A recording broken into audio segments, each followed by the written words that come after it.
So I want to begin with some thoughts on the conversation that we've been having here at URI for a long time.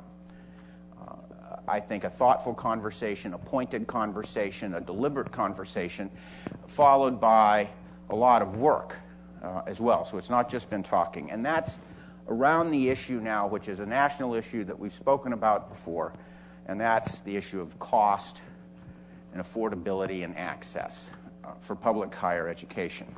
And I want to begin, first of all, to just sort of remind us that in this conversation we need to make a very careful distinction between cost and price. And I think the public media, in particular, members of Congress, others, sometimes get quite confused about this issue. And it's important for us to be clear about it when we talk about it in the framework of public higher education. Generally speaking, the public conversation goes something like, what has happened to the exploding costs of tuition for students and their families in higher education? It far exceeds the consumer price index. It seems unrelated to economic factors at first glance, but not at second. And it's difficult for a lot of people to understand how it's sustainable. And frankly, I think people who worry about the sustainability of the current funding model for public higher education are right to be concerned. I don't believe it is a sustainable situation that we find ourselves in right now. But what we do about it, I think, is determined a lot about how we understand it. And that's what I want to spend a little bit of time talking with you about today. First, I would direct you for what I believe is still one of the most authoritative, clear, scholarly, for those of us here who are academics, treatments of the subject. You can find it on the website for the Association of Public and Land-Grant Universities. If you want to read it, go to that website. There's a little button in the upper right called Higher Ed Issues. Click on that button, and one of the things you'll see is college costs, and click on that button. And what will come up is a white paper put together by the APLU that summarizes the results of lots of studies over the last few years that were conducted on this question of college affordability and cost. And there are some findings there that are summarized. And let me begin with one of the most rigorous, I think, findings that they have that's been validated by a number of third parties. That is, it's not dependent on any particular institution's numbers. And that is this: the cost per student for public higher education, the cost per student for public higher education has been essentially flat. It has not gone up to any significant degree. But the price paid for that education by families, we all know, has risen dramatically. And that's why it's important to distinguish between those two things. Public institutions like URI are not spending a lot more money per student now in 2012 than they spent several years ago. So why has tuition risen so dramatically? Again, the data are relatively clear. In fact, they're practically unequivocal. Tuition has risen because state support has declined, practically on a national level, dollar for dollar.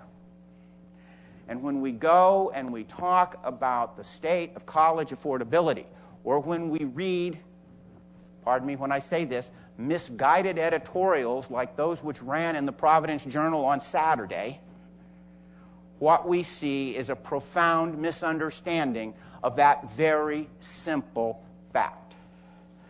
The price of public higher education that is paid by students and their families has risen because the support traditionally and historically provided by all the states in the Union has declined rather dramatically for practically everyone over the last several years.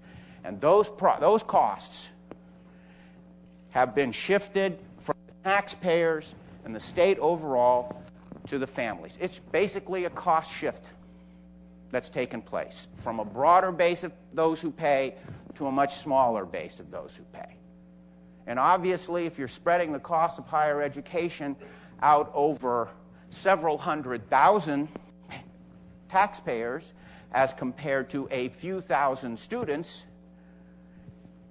the students see and their families see a fairly significant increase in the price that they're paying, even though the costs per student have not really risen. Now, one of the things that's happened in public higher education over the past several years, however, like here at URI, is enrollments have significantly increased. Those enrollment increases have largely been accommodated on campuses in the nation without any increase in funding that's significant. And that has led to a lot of tension, pressures, and frankly uncomfortable compromises on our campuses as we deal with more students for the same resources. And I think some of the issues that we have, the rising number of contingent faculty who are not on the tenure track, reflect the response of institution after institution from Maine to Hawaii in trying to deal with the question of how do you maintain affordability in the face of significantly increasing enrollment and declining state funding.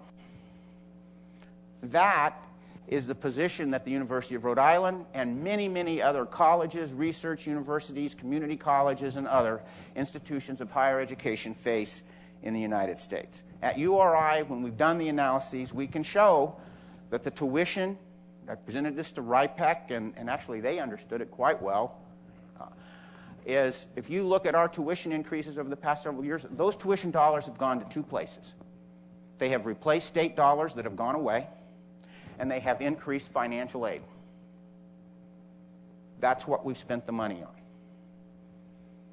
Okay? And when, therefore, you read analyses that are frequently done and things which the public are presented to the public as quote-unquote rationales or reasons for these costs, you sometimes read some pretty silly things, like the proliferation of curious courses. I don't know what that means. And I don't know why that drives costs, but the Providence editorial board believe it's significant. That's just not a cost driver at the University of Rhode Island. It's not a cost driver at practically any institution of higher education. And then you see, the old saw about increasing numbers of highly paid administrators. Well, a couple years ago, I was asked this question by members of the General Assembly. I had Linda Barrett, our budget office, do an analysis for me because I want to understand that. Frankly, for me as the president, if we can lower by cutting out administrators, that's a no-brainer. Good grief, that's the first thing I'd do. And I'm sure the faculty would love it. And so would the students. I mean, to imply somehow that institutions of higher education are busily driving up tuition because we're anxious to proliferate administrators, I think is one of the silliest things I've read, at least for institutions like the University of Rhode Island. I'll stick to ours. Linda Barrett did the analysis. There's been no increase in, quote, high-paid, zero, since over the period I asked her to look, which was 2007 to now, which is what I needed in order to answer the question that was posed to me. That is not a significant cost driver either. Those simply don't matter very much. What we're seeing is a very simple, I think, consequence of, again, a lack of understanding about what pushes up the cost of higher education, what the sources of that are. We do need to be accountable for what the impacts of higher education are for our students. That's critical, that we are able to document them, that we're able to demonstrate the value that we add to a young person's preparation for life by virtue of their spending time on our campuses. But frequently, I think that conversation, which needs to be substantive and serious and prolonged, I think also gets caught up in a lot of misunderstanding. I mean, lots of external groups now are looking at public higher education in general, and coming back with critiques that what our faculty are doing ultimately at the end of the day just don't add any value to the students. And you've seen and heard and undoubtedly thought about some of the recent studies and findings and papers that have been written along those lines. And I'm concerned about it in the sense that, again, the public conversation sometimes becomes very misleading. And therefore, it's problematic in terms of finding real solutions. You know, it's rather easy to pick up any university's catalog or go to any university's website or college's website and try to judge the curriculum on the basis of the titles of the courses. And if you did that, you could find lots of fodder for interesting op-ed pieces or polemics against higher education, but you wouldn't actually have a very good understanding of what that course or the overall curriculum is trying to do, and what the faculty are doing when they teach those courses, and what faculty do in their fundamental work. There's an awful lot of talk out there these days about, you know, what are faculty doing? They're certainly not teaching.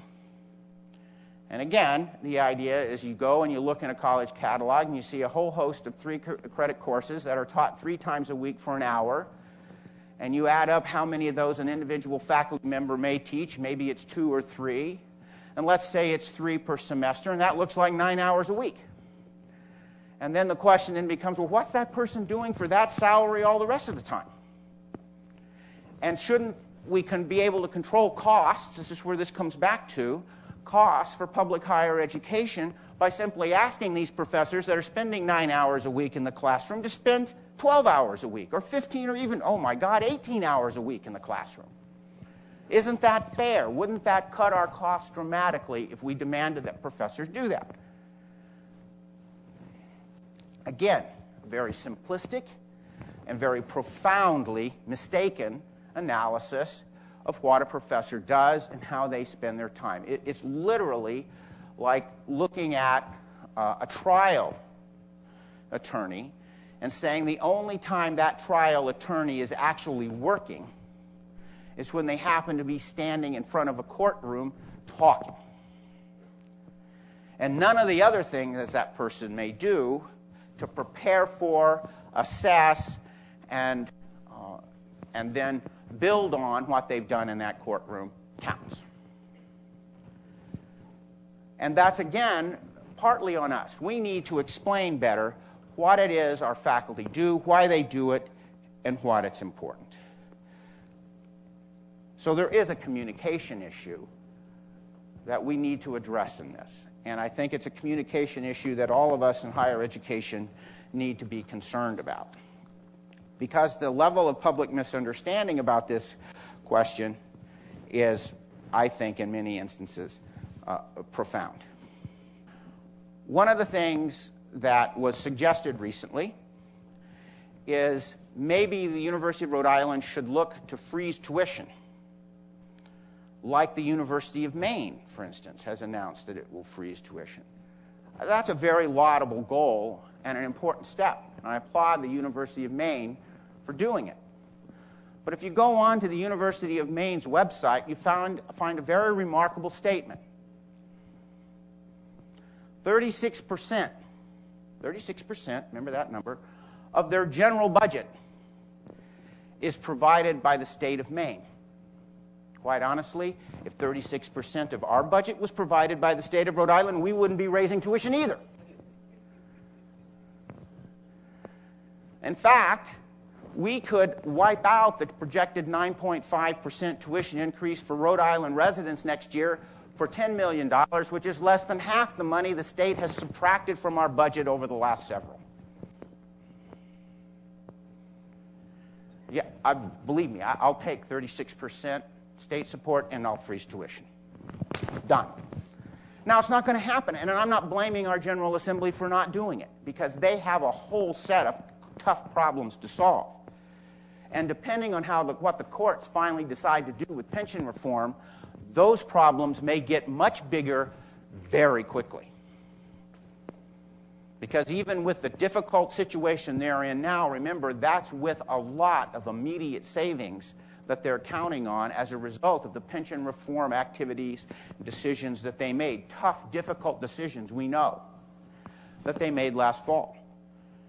If those don't withstand court challenge, then the hole in Rhode Island's budget gets very big quickly. And that will have big consequences for us. they've got tough problems to solve. And I'm not being critical of them. Because when you've got the kinds of problems to solve, and this was true in Montana where I was before, it's true in many states in the nation, when you've got the tough problems to solve that those elected leaders have to solve, it has been easy in terms of finding what looks like a fair solution to say, you know, we understand that higher education produces a much brighter economic outlook for the person who receives it. It's therefore reasonable to ask the person who's receiving higher education to assume a larger share of the burden because they will get that back over time. And therefore we'll shift, since we have so many other things that can't be shifted, after all, no other part of state government can raise tuition. We'll shift the cost for essential social services. We'll shift the cost for public protection and public safety. We'll shift the costs of all those things to where? There isn't any place to shift those costs. Those costs have to be paid. And so if you only have a certain amount of money, then you can shift some of the cost of public higher education, and that's precisely what they've done, and they've been doing it for 10, 15, 20 years. It's a tough, tough job. So when we go up there, just so you know, we're not really advocating very strongly for increases right now in what they're giving you, University of Rhode Island. We're simply saying, you know, we can't take any further reductions. Tuition is where it is and going up because we've had to manage all the reductions. We still have things that are driving costs upward. Even if state support is flat, costs will go up for things like utilities and benefits and health care and all the other things that you have to pay for in an institution as large and complex as ours, and that's going to drive tuition upward in the absence of an increase in state support. So we're trying to make that clear. We're trying to be open. We're trying to be transparent. We're sharing with them. Obviously, they see our budgets, our projections, and why we calculate the things that we calculate and why we believe they're necessary. And it's a tough proposition for them. The long-term question, then, for institutions like the University of Rhode Island is how do you succeed? How do you maintain access and affordability and high quality in the climate in which we're going to be operating for the next few years? That's the critical question for us. Now, that doesn't mean we don't have a long-term strategy to improve the climate. We do. This is why, you frequently hear me talking about economic development and the University of Rhode Island's role in economic development, rebuilding the Rhode Island economy, and all of those things. And just so you know, and you've heard me say this before, I don't think that's a peripheral activity for the University of Rhode Island. That is central, it's essential, and it's necessary. Because as the land-grant institution of the state, in a certain sense, that is our mission, is to educate and secure the prosperity of the people of the state who support us. That's what we're here to do.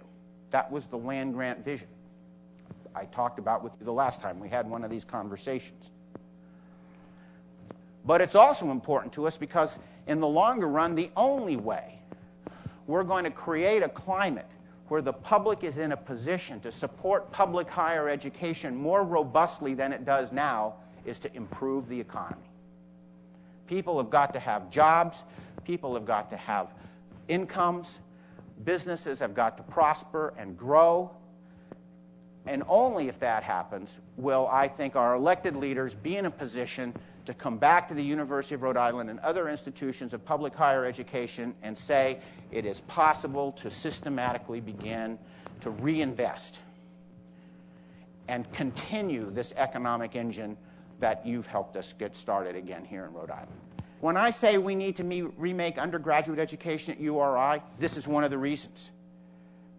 It's going to be difficult to afford a quality undergraduate education at URI unless we fundamentally change these curves. Particularly if we're going to insist that it be high-quality programs and we're not just going to stuff students into rooms or stuff students into online sections. But we're going to give students meaningful experiential learning opportunities, meaningful research and creative activity opportunities, if we're going to give students individual attention, advising, and all the rest of it, then we have to look for fundamentally new ways of providing that education. And that's what we're doing. Thanks to the faculty, thanks to the leadership of the provost and others, we have a number of initiatives underway, including remaking the general education curriculum of the university to address that question.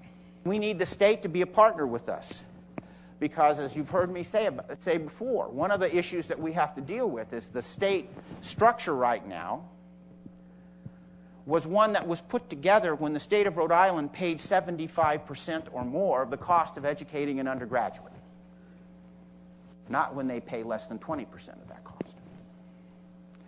And so the realm in which we work is not really appropriate to the fiscal reality we now face.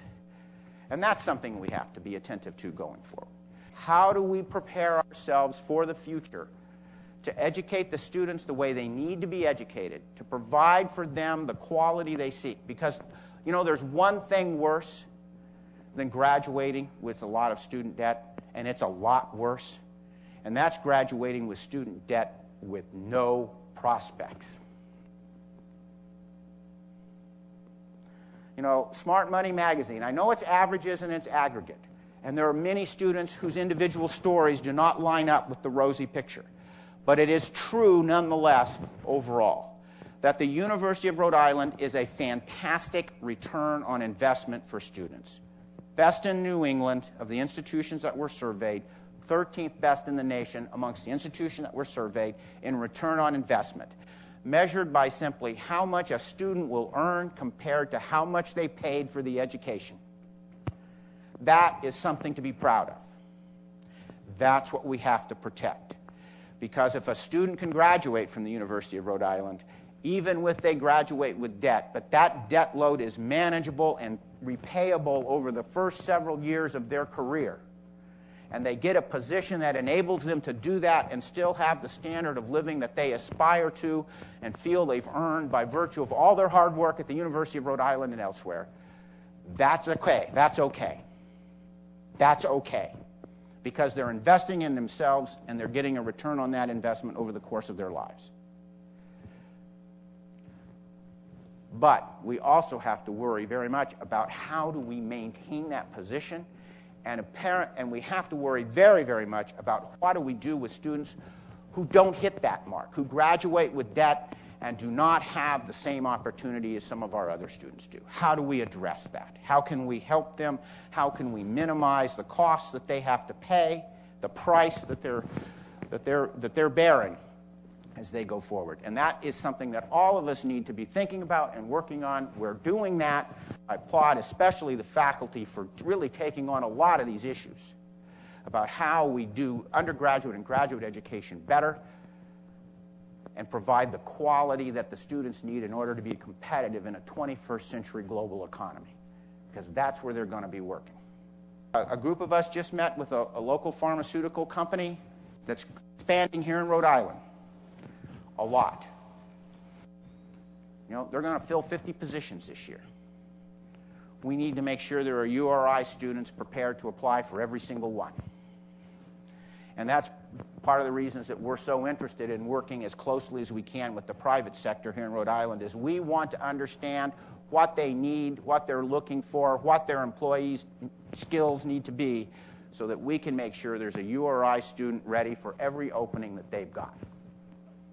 And they're pretty happy with our students. I've heard that over and over again from company after company in Rhode Island. They're very happy with our graduates. So we're doing a lot of good work very, very well. And again, that's largely the work of the faculty with those students. And that's what's, I think, at the core of the mission and the enterprise, and that's what we have to keep in that position.